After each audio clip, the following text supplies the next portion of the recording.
L'échec et la réussite sont finalement plus proches qu'on ne le pense. La société actuelle ne tolère pas l'erreur.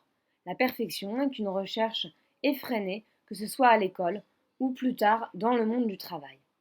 L'échec est pourtant nécessaire, à plusieurs reprises, au cours de l'apprentissage qu'est la vie.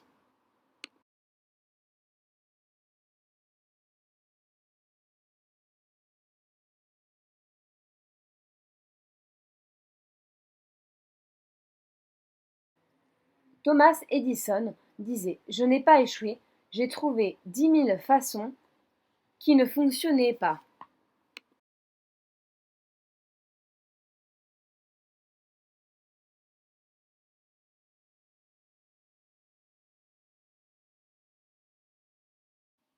Walt Disney fut renvoyé par un journal local pour cause de manque d'imagination. Et pourtant, Walt Disney a ensuite merveilleusement bien réussi.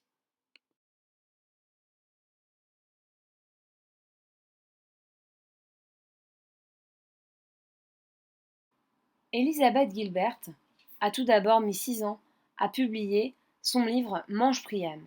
Puis, elle a publié un autre roman qui a eu moins de succès. Elle a ensuite connu un autre succès avec un roman. Ce qui prouve que l'échec n'est pas une fatalité et qu'il faut toujours voir au-delà.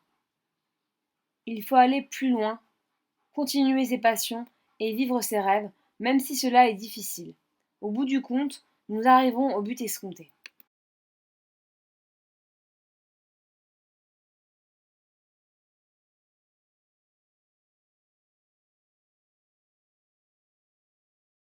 Quelques conseils maintenant pour passer maître dans l'art de la résilience. Premier point, concentrez-vous sur l'apprentissage. Ne restez pas accroché à la notion de performance qui habite si souvent notre société. Demandez-vous ce que vous retirez de l'expérience, ce que vous en avez appris.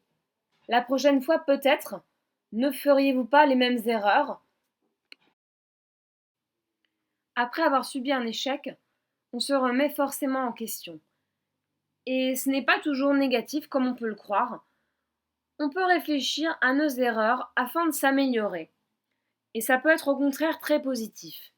Nous pouvons transformer nos échecs en réussite grâce à un pouvoir fabuleux que le cerveau possède, c'est-à-dire cette neuroplasticité qui nous permet de changer, d'évoluer à n'importe quel âge de notre vie.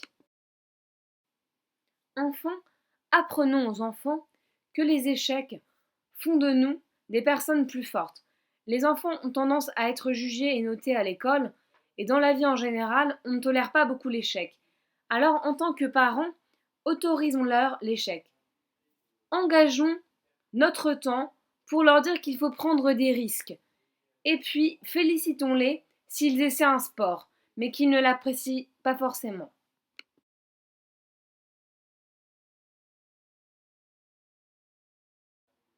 Je vous invite à réaliser un exercice pratique en notant vos petites réussites quotidiennes sur un cahier.